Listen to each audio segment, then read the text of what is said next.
Hello, good morning. আমার morning কিচেনে সকলকে স্বাগত। এখন 5টা বাজে, চারপাশটা এখনো অন্ধকার, বাইরেটা। বাচ্চা স্কুল যাবে, সেজন্য আমাকে মর্নিংয়ে উঠে ব্রেকফাস্ট বানাতে শুরু করতে হয়েছে।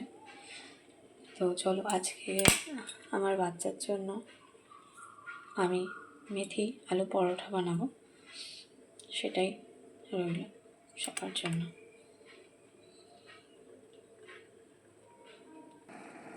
মেথি আলু পরোটার জন্য আমি সবার প্রথমে নিয়ে নিয়েছি আলু, মেথি শাক এবং পেঁয়াজ। আলুটাকে ভালো করে ধুয়ে, শাকটাকেও ভালো করে ধুয়ে নিয়েছি। এবার এটাকে করার পালা, রেডি করার পালা। এবার কড়াইতে তেল দিয়ে দিয়েছি, সামান্য তেল। এবং তেলটা গরম হলে আমি একে একে দিয়ে দেব যে আমার সামগ্রীগুলো আছে সেগুলো। প্রথমেই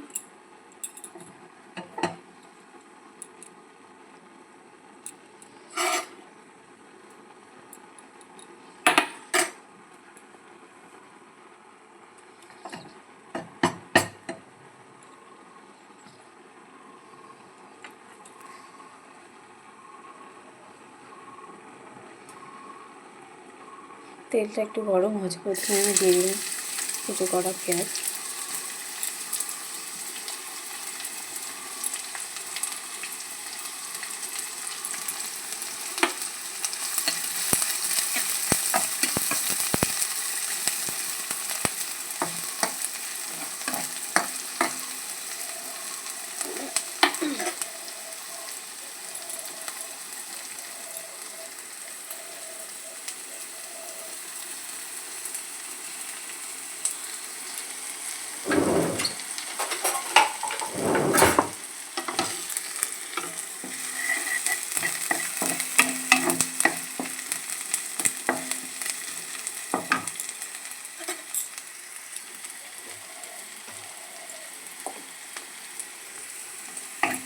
পেঁয়াজটা একটু ভাজা হওয়ার পরে আমি এবার এর মধ্যে দিয়ে দেবো আমার যে আলুগুলো আমি ছোটো ছোটো করে কেটে নিয়েছিলাম, এই আলুগুলোকে।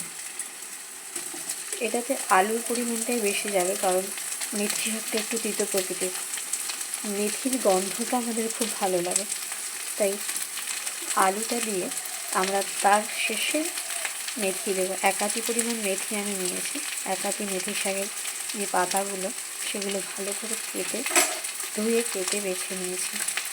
এবার এই আলুটাকে ভালো করে নাড়িয়ে চাড়িয়ে, কিছু করতে হবে না, খুব তাড়াতাড়ি হয়ে যায়, চটজলদি ব্রেকফাস্ট। বাচ্চাদের সকালের ব্রেকফাস্টে দেওয়ার জন্য একদম খুব সুন্দর একটা ব্রেকফাস্ট। এটাকে আমি একটু নাড়িয়ে নিলাম।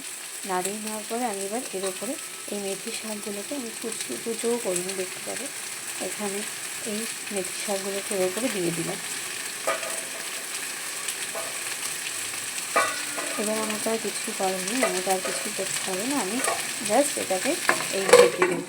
আমি এখনই নুনটা দেবো না, একটু পরে নুনটা দেবো। একটা মিডিয়াম ফ্লেমে আমি এটাকে ঢেকে দিয়েছি। এবারে ঢাকনা খুলে দেখুন আমার এটা শাকটা পুরো, মেথি শাকটা পুরো লেগ হয়ে গেছে, আর ওগুলো বেশ সেদ্ধ হয়ে গেছে। তার মধ্যে একটু নুন দিয়ে দিই।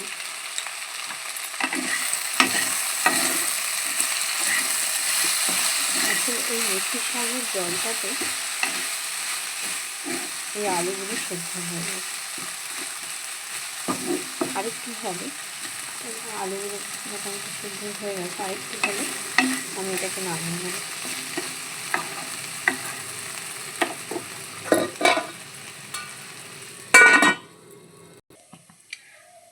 এবার আলুগুলো বেশ সিদ্ধ হয়ে গেছে, মেথি শাকটাও ওর সাথে মিশে গেছে। এবারে নামানোর আগে আমি একটু সামান্য চিলি ফ্লেক্স দিলাম, যাতে এটার টেস্টটা ব্যালেন্স থাকে। একটু বেশ হালকা হালকা একটু এর মধ্যে ঝাল ভাবটা থাকবে, ঝালটা বোঝা যাবে না, একদম লাস্টে দিলাম। তার জন্য যদি কারো ঝাল খেতে ভালো লাগে তার মধ্যে ঝালটা একটু পড়লে ভালো লাগবে। এবারে আমি এটাকে আটা মেখে রেখেছি, আটার মধ্যে ভরে তেলে ভেজে নেব। মেথি আলুর যে পুরটা বানিয়েছিলাম এটা বেশ ঠান্ডা হয়ে গেছে। আমি একটু আটা মেখে নিয়েছি, কারণ আমার বাচ্চার সকালে টিফিন দেব। তো আটাটাকে গোল করে আমি আটার এই বাটি মতো বানিয়ে নিয়েছি। এবার এর মধ্যে এই পুরটা দিয়ে আমি বেলে ভেজে নেব। আমি এবার পুরটা দিয়ে নিয়েছি, এবার এটাকে বন্ধ করে বেলার পালা। আমি এটাকে হালকা হাতে বেলে নিয়েছি। এবার তাওয়াতে একটু তেল দিয়ে এটাকে ভালো করে গ্রিস করে নিলাম।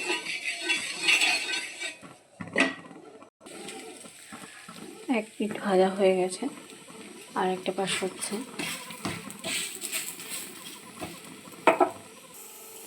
যে পরোটাগুলো এরকম করে ভেজে নিয়েছি, এবার এটাকে বাচ্চার টিফিনে আমি এখন সাজিয়ে দেব।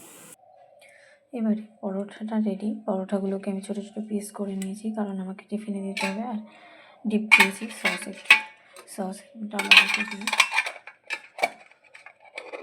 রেখে এবারে আমি পরোটাগুলোকে পরপর সাজিয়ে দিচ্ছি, এর ভেতরে দিয়ে দিচ্ছি।